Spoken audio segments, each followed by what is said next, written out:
Mm. Oh. Mm.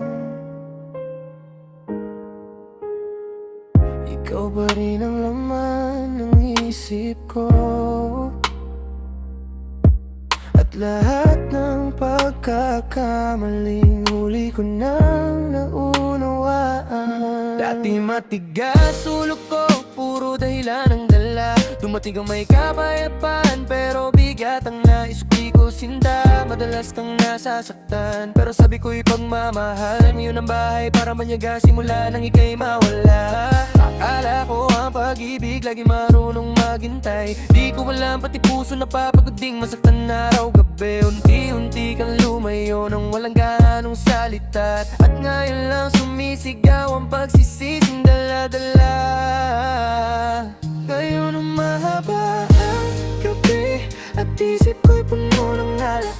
Lagi lahat ng sakit na tiis mo noon bumabalik ngayon bilang parusa sa'kin. Wasak ako sa pagsisisi, huli ko nang nakita ikaw pala ang mahal kong tunay lagi. Ngayon pangalan mo isang eko na lang sa pusong hindi na muling mabubuo pa kailanman.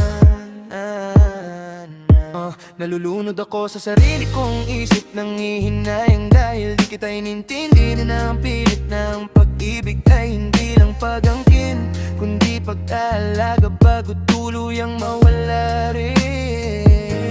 Mag-isa ako nakaupo habang umulan sa labas, kinakausap mga alaalang walang direksyon at wakas. Lahat ng lumang chats natin nakasave pa rin. Nakatawa kasi ako na lang mag-isang bumabasa, ngayon sinta rin. Dati sobrang taas ng ego ko para humingi ng tawad. Ngayon tikong bibig ko pero puso ko'y pagod at sugatan. Ikaw ang naging pinaka-komportable kong tahanan. Ngayon isa na lang akong bisita sa nakaraan.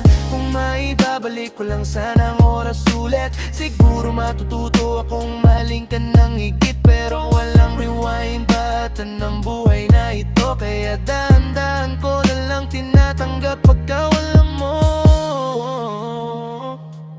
At kung masaya ka na balang araw, sana mas mahalin ka niya ng tunay at buo. Dahil masyado ako nalunod sa sarili kong mundo, hanggang nakalimutan kitang ingatan ng totoo. At ngayon ang natitira na lang ay pagsisising hindi matahimik kailanman, tungkol sa isang taong totoong nagmahal. Pero ako rin mismo ang sumira sa lahat.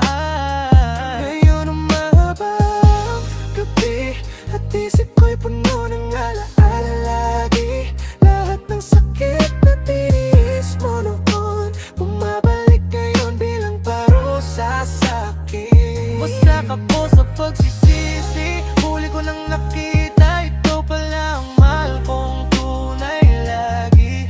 Ngayon pangalan mo isang eko na lang sa pusong hindi na muling mabubuo.